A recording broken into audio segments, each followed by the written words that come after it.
Hello friends, कसे आहात तुम्ही? तर तुम्ही इथं बघू शकता, तुमच्या घरी अचानक पाहुणे आले तर तुम्ही त्यांना थंड आणि गारेगार असं सरबत नक्की देऊ शकता. तर तुम्ही इथं बघू शकता, आता उन्हाळ्याच्या दिवसामध्ये कलिंगड यायला सुरुवात झाली आहे. तर इथे मी कलिंगडाचे काप करून घेतले आहेत. इथे मी 2 चम्मच सब्जाचे बीज घेतले आहेत. तर एका पातेल्यामध्ये मी गाईचं दूध, थंड दूध घेतलं आहे. तर त्यामध्ये आपण कलिंगडाचे बारीक बारीक तुकडे करून ते टाकून घेतले आहेत.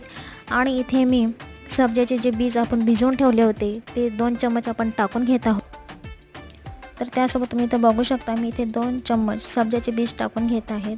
आणि तुम्ही तुमच्या आवडीप्रमाणे रोज सिरप 2 चमचे टाकून ते चांगलं ढवळून घ्यायचं आहे. आणि एका ग्लासमध्ये सर्व करून त्यात बर्फाचे तुकडे टाकून आणि वरतून गार्निश म्हणून काही कलिंगडाचे बारीक काप करून ते सर्व करून नक्की देऊ शकतात. तर तुम्ही इथं बघू शकता, इथे मी चांगलं ढवळून घेत आहे. आणि आलेले पाहुणेसुद्धा नक्की सरबत पिऊन खुश नक्कीच होतील. नक्की ट्राय करा.